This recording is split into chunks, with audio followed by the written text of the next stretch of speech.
Hi everyone, welcome back. And yes, today I want to talk about Clarendelle, inspired by Haut Brion. As you can see, we have two here. This is 2007, this is 2008.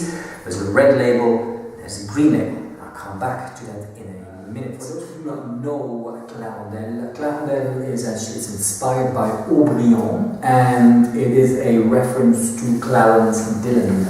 He was an American man that in 1935 bought Haut Brion, and then in 1983 he bought the estate next door, La Mission Haut Brion.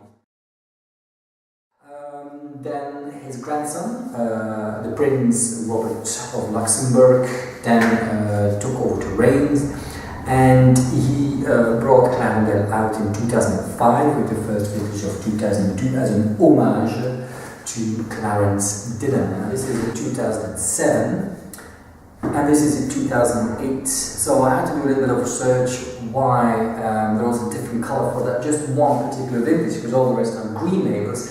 It is simply because 2008 they used only grapes from the land or from the estate of Haut Brion and La Mission Haut Brion. Merlot predominantly, then a bit of Cabernet Sauvignon, Cabernet Franc and Petit Verdot with only 2% of Petit Verdot. It is inspired by Haut Brion, so the people that make this wine are also the people that make Haut Brion and Mission Haut Brion, so the gentlemen know how to make a wine. So I'm very excited to try it out, to taste it.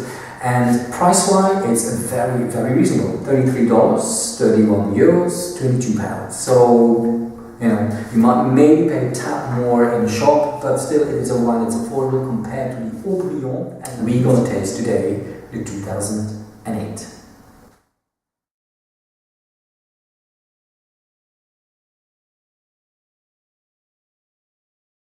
So, here we have Clarendelle 2008. As you can see, yeah, pretty heavy legs. I just checked, it's 13.75% alcohol, so that's quite a lot. If you look at its appearance, it has a dark cherry red color, a little bit on the rim, you get a bit of brownness, indication of age. So as you can see, the limpidity is good, the brilliance is okay, it's better. I wouldn't think that acidity is going to add such a big mark. But it has a masculine elegance, strength, appearance, and as I said, you know, the legs are pretty heavy. Okay, on the nose, in first instance, it's like wet wood, but then oak appears like sandalwood, because then you have really the black currants, the blackberries, and the dark red fruits in them, very ripe. And there's a little bit of tobacco in there, I'd say blonde tobacco. Yeah, and a tiny bit of powering on the alcohol. A tiny bit, so it's kind of masked a little bit the other elements, which I'm not always happy with. But it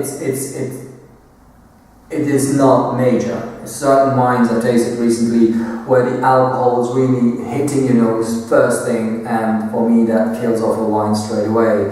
So it's really minuscule, it's not massive. Soft, they are still there, but they're really kind of weak. Indication that this wine ends to its latter stage of its life. It's warm. Middle back throat, a bit velvety. Obviously, your back fruits black fruits are very predominant. So dark is a bit of cacao. Tiny bit. But yeah, its wine is not overly super heavy, but it's definitely not a light wine. It's a wine that has muscle, shoulders, body, and yeah, so it demands, you know, meat. Yeah, definitely meat or even wild. Interesting. I would rate this wine at 17.5, 87, 87 out of 100.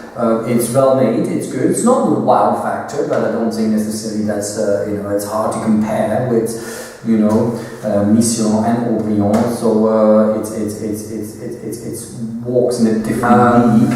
So there you go. So Clarendelle 2008, inspired by Haut Brion. Cool. Until next time, please do drink responsibly. Okay.